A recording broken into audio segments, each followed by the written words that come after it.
Muy bien, hermanos, en este miércoles santo continuamos con la figura de Judas Iscariote desde distintas dimensiones. Recordemos, el lunes santo Judas aparecía haciendo una crítica por el perfume de nardo que había derramado María sobre los pies de Jesús, que por qué mejor no lo hubieran vendido y le hubieran dado ese dinero a los pobres. Una crítica malintencionada porque no era porque le preocuparan los pobres, sino porque precisamente quería que ese dinero llegara a su bolsa y podérselo robar. Entonces, el martes santo vuelve y aparece la figura de Judas, aparece el anuncio de Jesús en la cena con sus apóstoles, en la comida con ellos, le dice: uno de ustedes me va a entregar, estoy seguro de ello, que uno de ustedes me va a entregar. Luego pone un signo, le dice a Juan: a quien yo le dé mi pan mojado, ese será el que me irá a entregar. Y en ese momento entra el diablo, detrás de ese pan mojado, entra el diablo en la figura de Judas Iscariote, como el diablo se convierte en ese patrocinador, en ese guía, cuando una persona ya tiene malas intenciones con alguien. Hoy volvemos nuevamente a resaltar la figura de Judas desde otro ángulo, desde otro aspecto, y es cuando ya entra a negociar a Jesús, a venderlo, a ver cuánto me van a dar.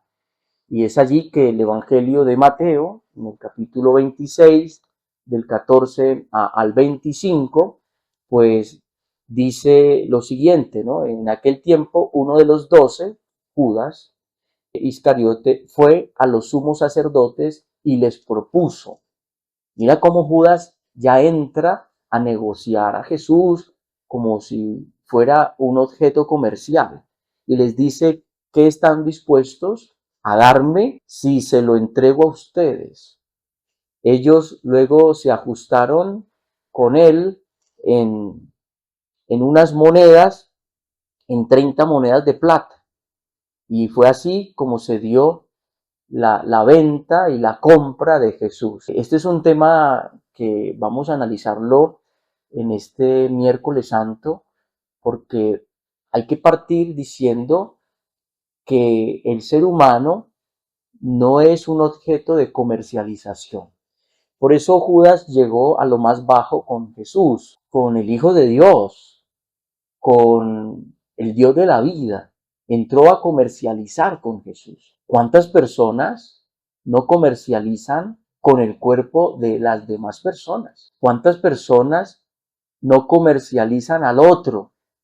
Eso es gravísimo. Pensemos en los proxenetas que comercializan a las mujeres en la prostitución, les ponen un precio, y peor aún los que van a estos sitios para comercializar al ser humano, porque se venden por un peso, venden su cuerpo, venden su intimidad, su grandeza, y esto no tiene precio. Lo más aberrante que hay en nuestra sociedad es llegar hasta ese punto de comercializar su cuerpo, de vender su cuerpo.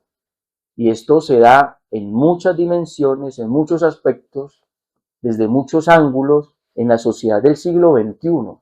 ¿Sí? Se comercializa el cuerpo a través de las redes sociales, a través de plataformas como OnlyFans, mujeres que comercializan su cuerpo desnudos y tienen que enviar dinero a sus cuentas, pero personas que también buscan ir a comprar ese espacio, ese momento. En nuestros pueblos, en nuestras ciudades, existen los prostíbulos, existen estos lugares donde se sigue comercializando el cuerpo. Y es allí donde volvemos nuevamente a repetir la historia, volvemos a vender a Jesús. Cada uno de nosotros, el Señor lo dice: lo que hagan conmigo lo hacen con uno de mis pequeños. Entonces, cada uno de nosotros tenemos que evaluarnos ante esta realidad. Judas comercializó el cuerpo de Jesús y en el siglo XXI siguen habiendo muchísimos Judas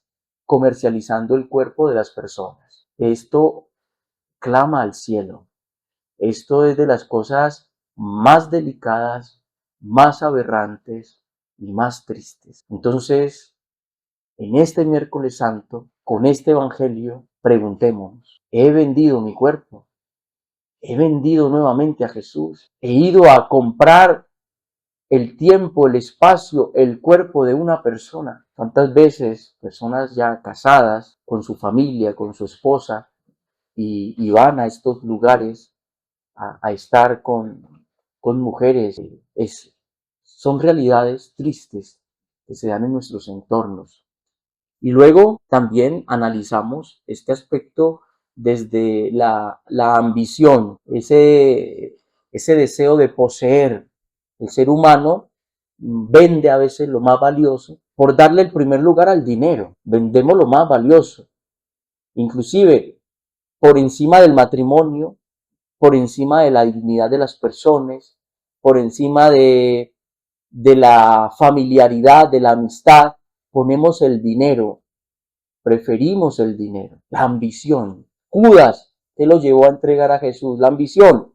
Y la ambición rompe el saco. Estamos en una sociedad ambiciosa, deseosa de poseer, y esto también hay que cuestionarlo en nuestro tiempo, porque no todo en la vida es dinero.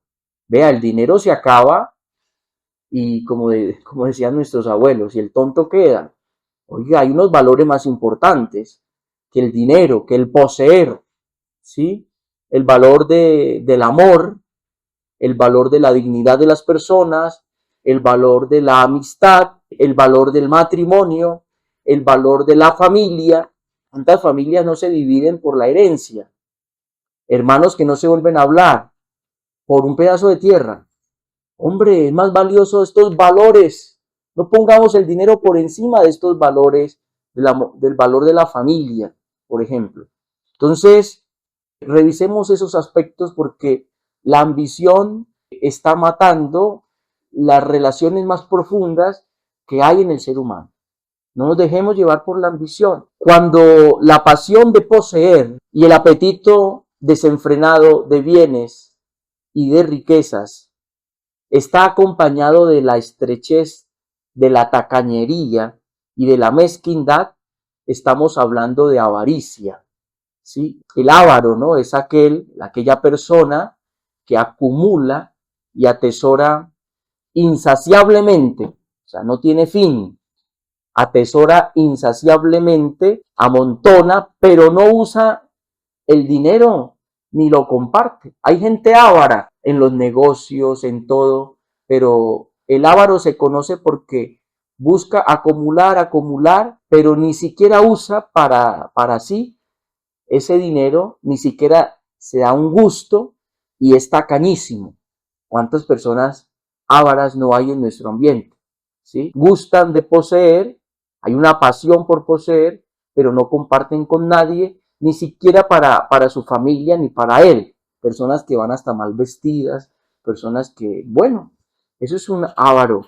Para diferenciarlo con el tema de la codicia. La avaricia y la codicia tienen un matiz de diferencia, aunque están relacionados siempre por el deseo de poseer. La avaricia, por el contrario, la codicia, por el contrario, puede tomar la forma de largueza, de liberalidad, de exuberante despliegue.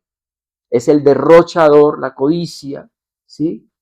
Es la persona que tiene muchísimo dinero, banquetea, ¿sí? Es como el rico epulón, codicioso, excéntrico, como el mundo, por ejemplo, de los narcos, el mundo de los traquetos, por decirlo así. Ahí es más la avaricia, la codicia, porque lo muestran, despilfarran y bueno, entonces es como una ambición desmedida de lucro, muy desmedida de lucro, y pues es muy distinta a la avaricia. Pero estas se parecen, tanto la avaricia como la codicia, se parecen, pues primero que no se van a fijar en el pobre, en el necesitado. No son personas que le importe el otro. Siempre hay un ego. No podemos caer ni en la avaricia, ¿sí? Un deseo desordenado de acumular, pero acompañado por la tacañería, ni podemos dejarnos acompañar tampoco por la codicia, que es esa forma desordenada de gastar dinero, de banquetear como el rico Epulón, pero no preocuparnos hacia la persona que realmente lo necesita. Qué bueno meditar sobre estas realidades porque estamos ante un mundo que pone en el primer lugar el signo peso. El signo peso. Mira, para vivir no se necesita de mucho. Para vivir no se necesita de mucho dinero. El dinero es necesario, es útil, pero no pongamos el corazón allí. Porque cuando ponemos el corazón en el dinero, resulta que destruimos lo más valioso que hay en el entorno de nuestra historia, de nuestra existencia. Judas destruyó su amistad con Cristo, con sus compañeros, con sus apóstoles. Judas destruyó la posibilidad de salvarse. Judas destruyó su vida porque luego terminó ahorcado. No nos dejemos vislumbrar por el dinero, no nos dejemos tentar. La tentación por el dinero nos puede llevar a la destrucción de grandes valores como la familia, de la vida propia, de nuestra dignidad, y terminamos o en una cárcel, o quitándonos la vida, o eliminándonos de esta historia, autoeliminándonos. Mira, la sobriedad es uno de los valores que debemos de rescatar. La vida sobria, vivir con lo esencial. Si Dios nos socorre, bendito sea, pero que no sea ese deseo desordenado de poseer. No. Si Dios te socorre, si Dios te da bienes, te da un buen trabajo, aprovecha, haga buenas obras, tenga un corazón bueno con los necesitados, pero no ponga tu corazón en el dinero.